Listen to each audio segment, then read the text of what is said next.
One you're really excited for, Tim, Kyle Parco versus Anthony Echemednia. I've been so impressed with both wrestlers, but Kyle Parco, I mean, is a great young man. He looks like he has a lot of fun, and he's a spark plug.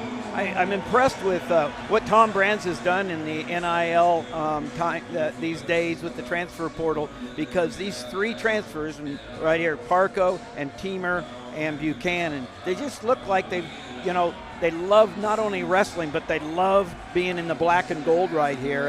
And so I think they are catalysts for the rest of the team, and they're the new guys on the block.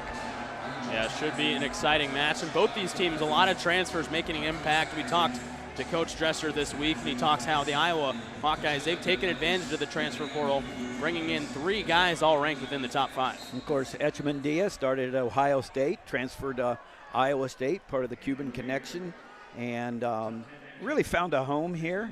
Nice job by the Iowa State coaches of giving them a sense of home here in America. And being freestylers, it's taken he and Bastida a while to get used to being able to execute as folk-style, collegiate-style wrestlers.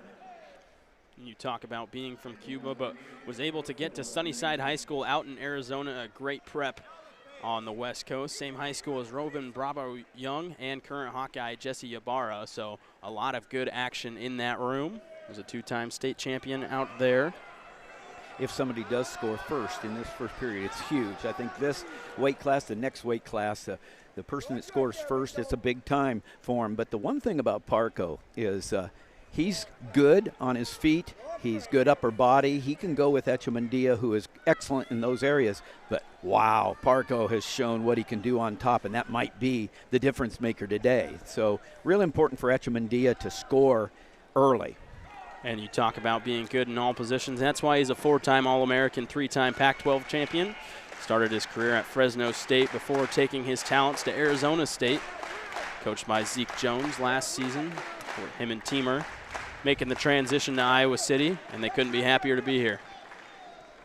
Yeah, Parco likes, both of these guys like underhooks. Parco is looking to set up his attack with the underhook, tie-ups.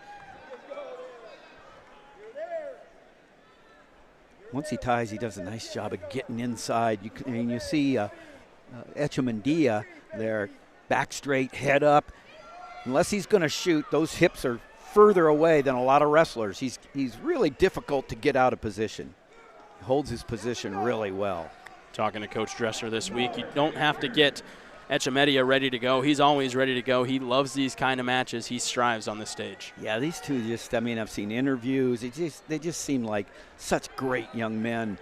It's just great for the sport, and that's why I always say America needs wrestling. America needs young men like these guys. The guts, the gumption, the grit that it takes to get out here in front of 15,000 and wrestle for 7 minutes, the same stuff that it takes to live a good, long life, and that's what wrestling's all about, and these two are examples of that. If I had a nickel, I've heard you say America needs wrestlers, Tim. It's you love to go to it. Hey, we do. And can you imagine if, all our leaders in America came out of a wrestling background? Resilience shown in this match. Just under 10 seconds now to go. Scoreless through the first. Both wrestlers not in on much action so far as we head scoreless into our second period, Tim. Well, you know what you were talking about, end of the first period, doesn't surprise me at all. And but Hayden, you wrestle. You wrestled in high school, and football, baseball, those are your other sports and everything. But like Gable says, once you've wrestled, everything else in life is easier. And I would say that you understand what it means to have the work ethic and the mindset of a wrestler. Oh, nice job by Echemednia there. He comes in on a swing and body locks to the back, and it looks like Parco's able to get off his back before any points, but nice job there by Echemednia, really important. Echemednia comes from a big freestyle Greco background. You see it right there with the big move.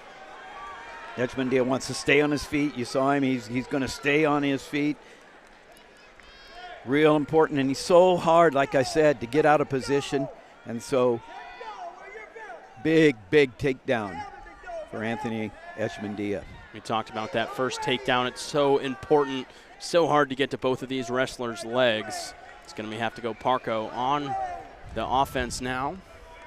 Parco comes into this match ranked 4th, Echemednia ranked 7th. Of course, this isn't for Anthony Echemedia's first matchup in the Cyhawk rivalry. Lost to Real Woods just a season ago in a tough match. That was a really tough match, and there's another example. Tom Brands, again, like I said, he's like 5 for 5 in the big transfer portals. He had Woods, maybe 6 for 6, you know, Jared Franek from North Dakota State, and then we'll see Michael Caliendo at 165. And then the 3 this year.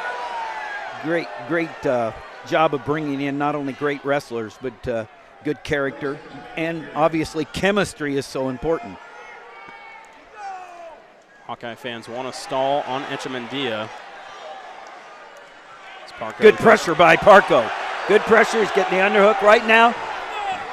Echemednia is going to have to circle in and get a shot, or there should be a stall call. Terry Brands agrees with you, Tim, as we will head into the third period now, as we'll get a good look now on Echemednia, how he was able to get that takedown. We saw him go upper body. Yeah, he lowered his level there, got in. Now he's in the seatbelt position, and then scrunches with a body lock, hips, great rotation, down for the 3 points.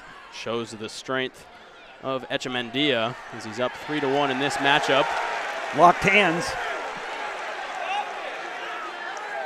Tom Brand's already thrown his brick in there like Patrick Mahomes. So they do give locked hands against Echemednia. We got 2 bricks to him. And I suppose Kevin's going to say, let's look at that to see whether it was.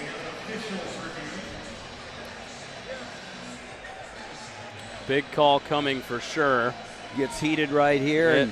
And a couple of guys from north central, northwest Iowa. Kevin Dresser from Humboldt. Terry Brands from Sheldon. Great wrestling country in Iowa. Great wrestling country everywhere. We get a look at that now. If there's a locked hands call, kind of tough to see there. Gonna need another look on that.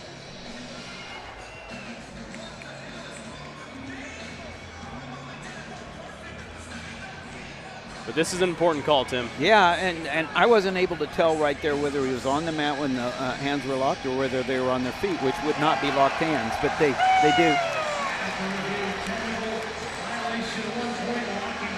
They will call a locked hands call.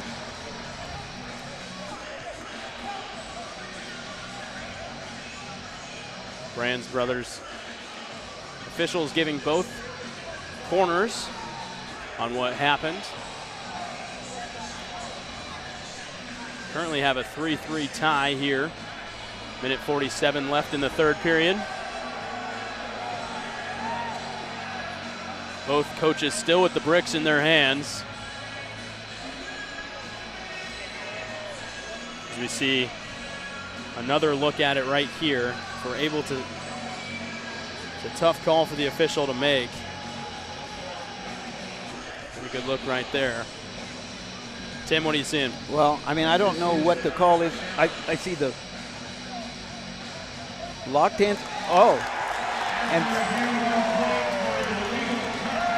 illegal.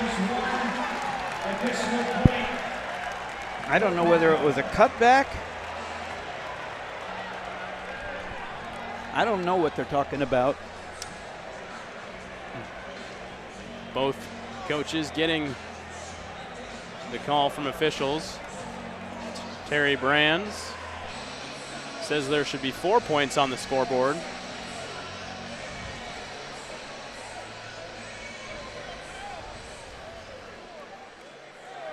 And there it is. Kyle Parco takes a 4-3 lead, and that changes the magnitude of this match by a bunch, Tim.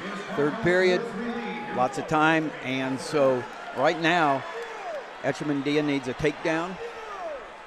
Parco needs to stay in there, pummel, work inside.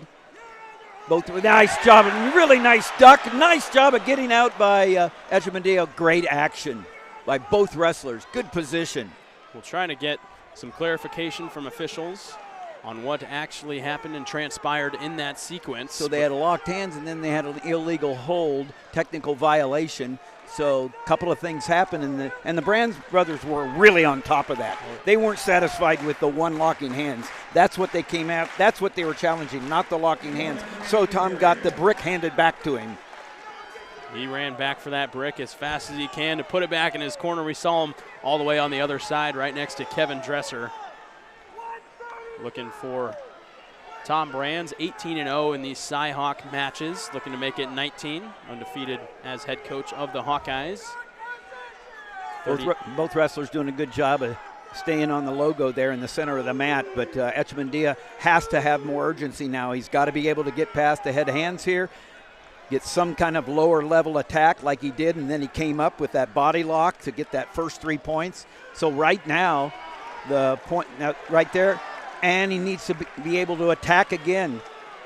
Short time, and Parco knows all he has to do is hold on. So with 2 escapes and 2 penalty points, Parco's going to get a win over Echemednia, who had the only takedown. But in a match like this, winning's all that counts. Winning's all that counts, and Kyle Parco in his second match here at Carver Hawkeye Arena gets the victory versus Anthony Echemednia. Not a fan of that one. He has a couple of words towards the Hawkeye sideline, but Kyle Parco gets the victory, and he has a moment to address the crowd here at Carver Hawkeye. Taking it all in his final season on the collegiate mat. A big win for Kyle Parco, Tim. Yeah, it's not what he wanted. He's shown that he wanted to get a takedown, get on top, show the crowd what he is made of, and right now sometimes you just got to know how to get the W, and he did.